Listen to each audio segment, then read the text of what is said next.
റബ്ബ് സുബ്ഹാനഹു വ തആല പരിശുദ്ധ ഖുർആനിലൂടെ ആഖിറത്തിൽ വിജയിക്കുന്ന ആളുകളെ പറ്റി പറഞ്ഞത് കണ്ടില്ലേ നിങ്ങൾ? അത്തരക്കാരായ ആളുകളിൽ അല്ലാഹു നമ്മെയും നമ്മോട് ബന്ധപ്പെട്ടവരെയും ഉൾപ്പെടുത്തി അനുഗ്രഹിക്കുമാറാകട്ടെ. എന്താണ് അല്ലാഹു തആല അവർക്ക് പറഞ്ഞ അടയാളം? ഖദ് അഫ്ലഹ മൻ തസക്കാ. ഒന്നാമതായി അല്ലാഹു പറയുന്നു ഖദ് അഫ്ലഹ മൻ തസക്കാ, ആത്മവിശുദ്ധി സ്വീകരിച്ചവൻ വിജയിച്ചിരിക്കുന്നു. ഏറ്റവും വലിയ ആത്മവിശുദ്ധി ഈമാനാണ്. ഈമാനിൽ നിന്ന് ഒരിക്കലും പിഴുതെറിയപ്പെട്ടു പോകരുത്. ബിദ്അത്തിലേക്കോ കുഫറിലേക്കോ നിഫാഖിലേക്കോ മനസ്സ് ചാഞ്ചല്യപ്പെട്ടു പോകരുത്. നമ്മുടെ മനസ്സിനെ കൃത്യമായും ശുദ്ധീകരിക്കണം. മനസ്സിൽ നിറഞ്ഞ ഈമാനുണ്ട്, മനസ്സിലെ ഈമാന് മാത്രം മതിയോ? പോരാ. വദക്കറ സ്മ റബ്ബിഹി, ആ വിശ്വാസം അയാൾ ഏറ്റുപറഞ്ഞു, റബ്ബിന്റെ നാമം അയാൾ പ്രഖ്യാപിച്ചു. അതുകൊണ്ടല്ലേ ഇസ്ലാമിലേക്ക് വരുന്ന വ്യക്തിയോട് മനസ്സുകൊണ്ട് വിശ്വസിക്കുകയും നാവ് കൊണ്ട് വ്യക്തമായി പറയണമെന്ന് നിർദ്ദേശിക്കുകയും ചെയ്തത്. ഉള്ളിന്റെ ഉള്ളിൽ മാത്രം ഈമാന് പോരാ, പുറത്തേക്ക് അതിന്റെ പ്രതിഫലനവും വേണം. ഖദ് അഫ്ലഹ മൻ തസക്കാ വദക്കറ സ്മ റബ്ബിഹി ഫസല്ലാ. കേടായ വിശ്വാസധാരകളിൽ നിന്ന് നമ്മുടെ മനസ്സിനെ കാത്തു സൂക്ഷിക്കണം. സഹോദരന്മാരെ, 100 കൂട്ടം പിയച്ച ധാരകൾ പല വഴിക്കൊന്നും വരുമ്പോ അതും കുറച്ചൊക്കെ ശരിയായിരിക്കും, ഇതും കുറച്ചൊക്കെ ശരിയായിരിക്കും എന്നൊരു ധാരണ ഉണ്ടാകരുത്. അവര് പറയുന്നതിലും കുറച്ചൊക്കെ കാര്യമുണ്ട്, ഇവര് ചെയ്യുന്നതിൽ മാത്രമല്ല എന്ന് സുന്നികളായ നമ്മുടെ വിശ്വാസത്തെ നമുക്ക് വിശ്വാസമില്ലെങ്കിൽ നമുക്ക് വിജയിക്കാൻ കഴിയൂല. നമ്മുടെ വിശ്വാസം, നമ്മുടെ ഈമാൻ തെറ്റുകുറ്റങ്ങളില്ലാത്ത രീതിയിൽ, സംശയാസ്പദമല്ലാത്ത രീതിയിലുള്ള ഈമാനാകണം. അള്ളാഹുവിലും അള്ളാഹുവിന്റെ റസൂലും വിശ്വസിക്കുന്ന മനുഷ്യന്മാരെ പറ്റി ഖുർആൻ പറഞ്ഞപ്പോ ഈമാന് പറഞ്ഞ തൊട്ടുടനെ അള്ളാഹു പറഞ്ഞു സുമ്മലം യർതാബൂൻ, പിന്നെ അവർക്ക് സന്ദേഹമല്ല, സംശയമല്ല. സംശയം വരുമ്പോൾ ഈമാന് വലിയ കേടുവരും. എന്തെങ്കിലും സംശയം ഖൽബിൽ രൂപപ്പെട്ടു വന്നാൽ ഉടനെ തീർക്കണം, മുന്നോട്ടുണ്ടാൻ പറ്റൂല. ഒരാൾക്ക് കാര്യമായി സംശയം വരുന്നത് എപ്പോഴാണെന്നറിയോ? നിങ്ങൾ ഖബറിന്റെ അടുത്ത് ഇരുന്നുകൊണ്ട് ഉസ്താദ് തൽഖീൻ ചൊല്ലി കൊടുക്കുമ്പോൾ ഒരാൾക്ക് ഇങ്ങനെ സംശയം, മരിച്ച അയാൾ മണ്ണിലേക്ക് മൂടി, കല്ലിട്ട് മൂടിയിട്ട് അതിന്റെ മേലെ മണ്ണിട്ട് മൂടിയൊക്കെ മൂടി ഭദ്രാക്കിയിട്ട് ഈ തൽഖീനൊക്കെ ചൊല്ലിക്കൊടുത്തിട്ട് എന്തെങ്കിലും ഒരു കാര്യം ഉണ്ടാകുമോ? ചില ആൾക്കാർക്ക് അത് കേൾക്കോ? ഇത്രയും ഭദ്രായിട്ടല്ലേ മൂടിയത്, ഒരു ഗ്യാപ്പില്ലാതെ മൂടിയില്ലേ? മേലെ നല്ലോണം മണ്ണൊക്കെ ഇട്ട് നല്ല ഭദ്രാക്കി മൂടിയില്ലേ? കല്ല് വെച്ചിട്ട് അതിന്റെ മേലെയല്ലേ മണ്ണിട്ടത്? ഗ്യാപ്പുകളൊക്കെ അടച്ചില്ലേ? നീ കേൾക്കോ? സുബ്ഹാനല്ലാഹ്, എത്ര മണ്ണിട്ട് മൂടിയാലും ഖബറിലുള്ള ആളുകൾ കേൾക്കുമെന്ന് നബി സല്ലല്ലാഹു അലൈഹി വസല്ലം നിങ്ങൾ പഠിപ്പിച്ചില്ലേ? ഇന്നൽ അബ്ദ ഇദാ ഉളിയ ഫീ ഖബരിഹി, ഒരു മനുഷ്യനെ ഖബറിൽ വെക്കപ്പെട്ടു, വതവല്ല അൻഹു അസ്ഹാബുഹു, എന്നിട്ട് ചുറ്റും ഖബറടക്കാൻ വന്ന ആളുകളൊക്കെ പിന്തിരിഞ്ഞു പോകുന്നു.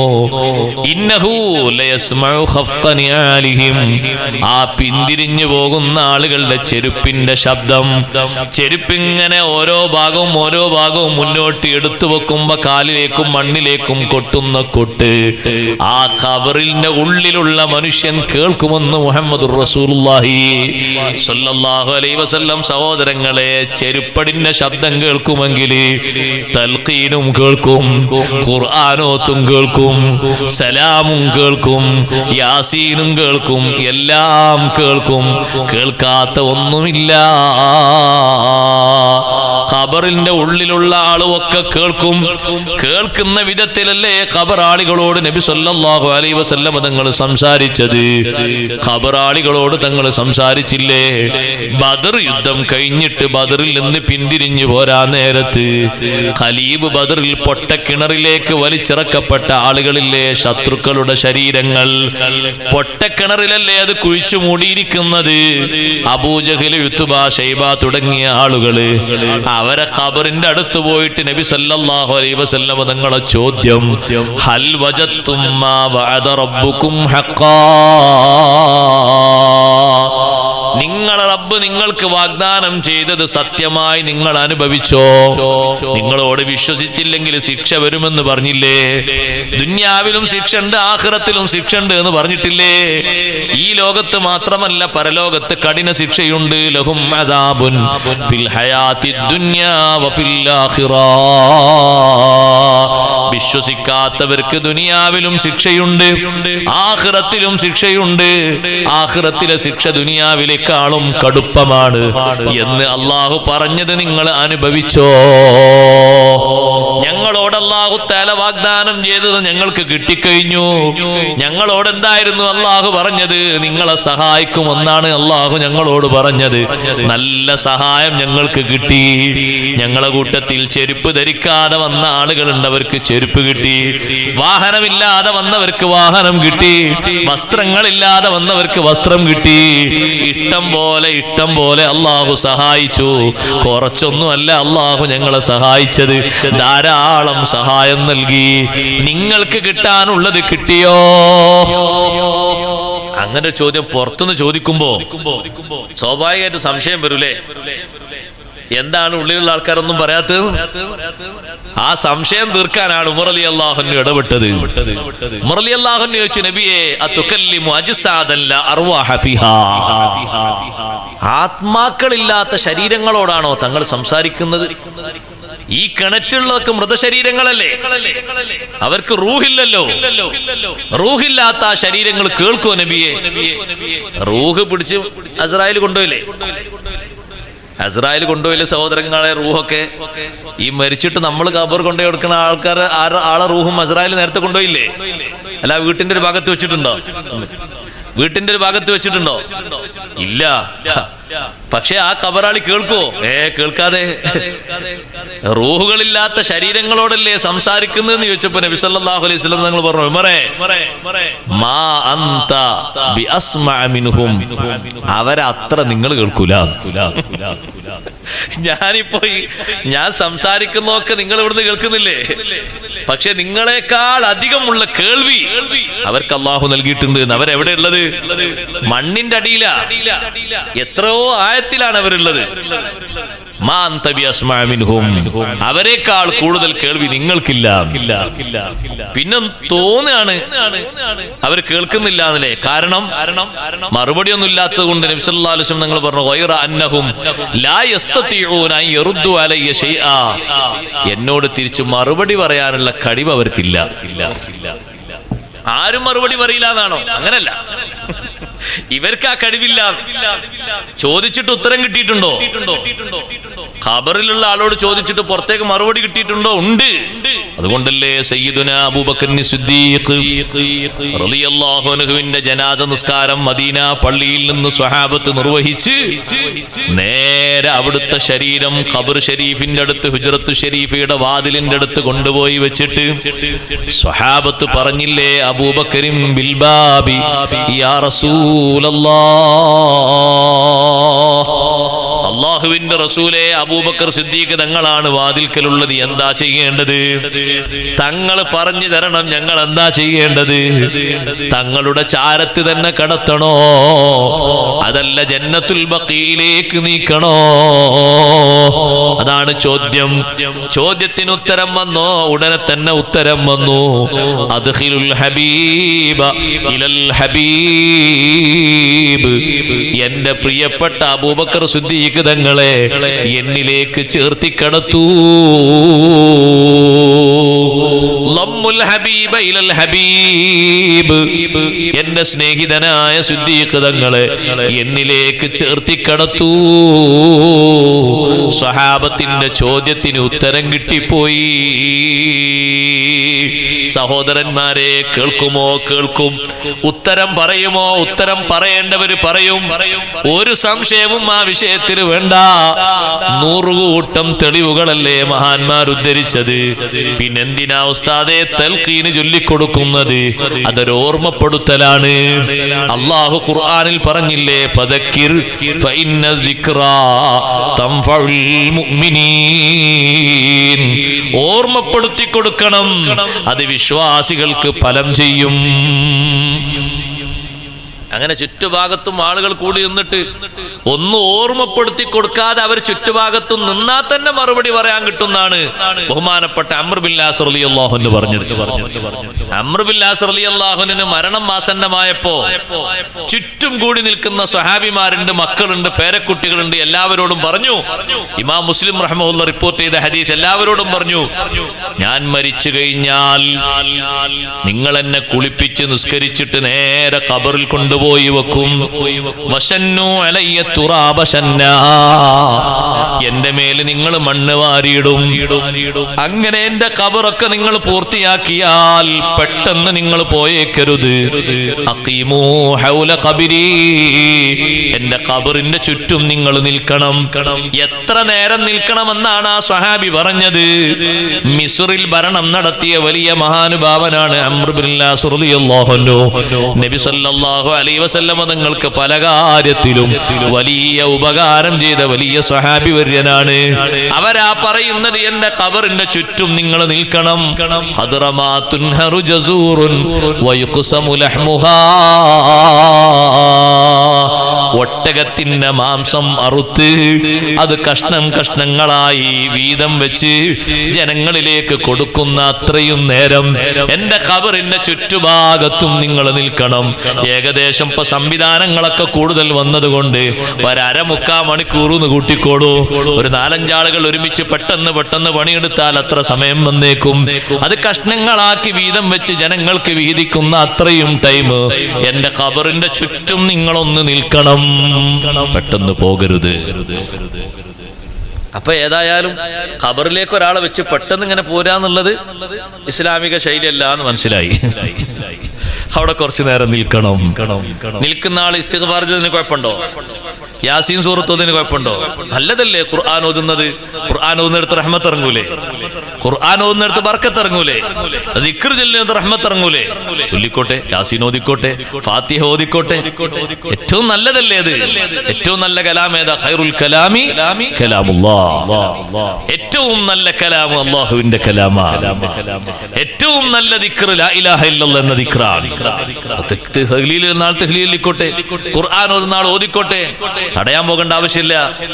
ഖബറാളിക്ക് എത്ര വലിയ സന്തോഷാണ്. ചുറ്റും നിങ്ങൾ നിൽക്കണം, പെട്ടെന്ന് പോരരുത് എന്ന് മനസ്സിലായി.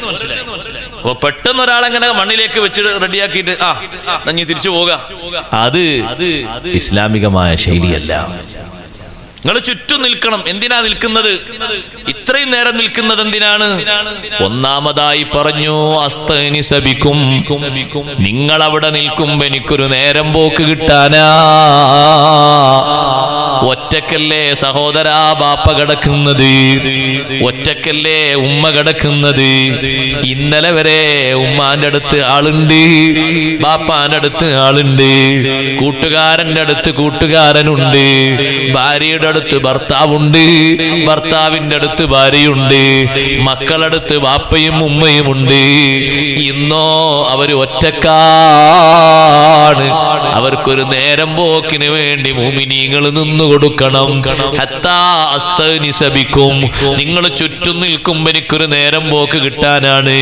അത് മാത്രമാണോ? അല്ല,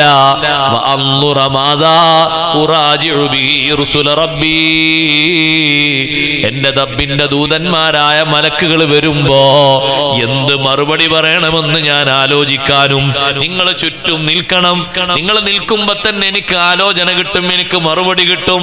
മുൻകർ നക്കീർ അലൈഹിസ്സലാത്തു വസ്സലാം ഒന്ന് തുരുതുരാ ചോദ്യം ചോദിക്കുമ്പോ നിങ്ങൾ ചുറ്റും നിൽക്കുന്നത് കൊണ്ട് എനിക്ക് മറുപടി പറയാൻ കഴിയും. അങ്ങനെ ഒരു കഴിവുണ്ടോ? അതുകൊണ്ട് പെട്ടെന്ന് പോയേക്കരുത്.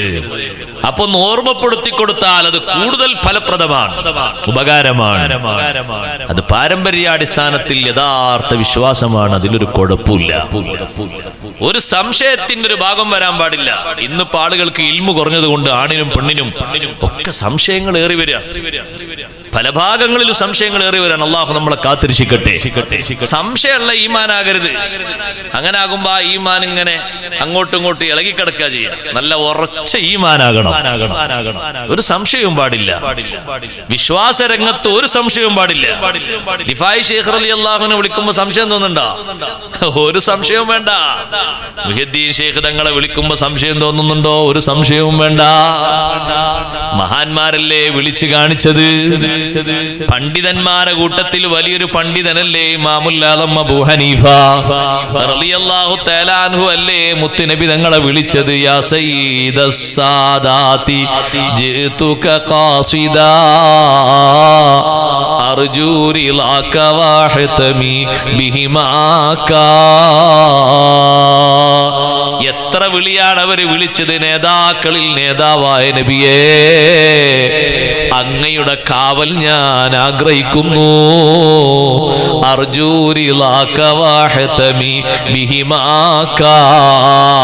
അങ്ങയുടെ പൊരുത്തം ഞാൻ ആഗ്രഹിക്കുന്നു നബിയേ. അങ്ങയുടെ പൊരുത്തം എനിക്ക് വേണം, അങ്ങയുടെ കാവൽ എനിക്ക് വേണം. ബഹുമാനപ്പെട്ട ഇമാമുൽ ആദം അബൂ ഹനീഫ തങ്ങളാ വിളിക്കുന്നത്. മഹാനവറുകളെ പോലെ ഒരു പണ്ഡിതൻ പിൽക്കാലത്ത് ചരിത്രത്തിൽ ലോകത്ത് വന്നിട്ടില്ല. സ്വഹാബിമാരെ കണ്ട് ജീവിച്ച മഹാനാണ് അബൂ ഹനീഫ റളിയല്ലാഹു അൻഹു. അവരാണ് മുത്തുനബി തങ്ങളെ വിളിക്കുന്നത്. യാ സയ്യിദസ് സഖലൈനി യാ കൻസൽ ഗിനാ ജുദിലി ബിജൂദിക വർലനി ബിരിളാക. രണ്ട് ഭാരിച്ച സമുദായങ്ങളുടെയും നേതാവായ നബിയെ, മനുഷ്യരുടെയും ജിന്നുകളുടെയും നേതാവ് അഷ്റഫുൽ ഖൽഖ് റസൂലുള്ളാഹി സ്വല്ലല്ലാഹു അലൈഹി വസല്ലം. ഒരു കാലത്തേക്ക് പരിമിതമായ നേതാവല്ല, ഒരു ഗോത്രത്തിലേക്ക് പരിമിതമായ നേതാവല്ല. എല്ലാ മനുഷ്യരിലേക്കും എല്ലാ ജിന്നുകളിലേക്കും അയക്കപ്പെട്ട റസൂൽ, അതാണ് നബി സല്ലല്ലാഹു അലൈഹി വസല്ലം. അവരെ വിളിച്ചുകൊണ്ട് പറയുന്നു, യാ സയ്യിദസ് സഖലൈനി യാ കൻസൽ ഗിനാ. ഐശ്വര്യത്തിന്റെ കേദാരമായ നബിയേ,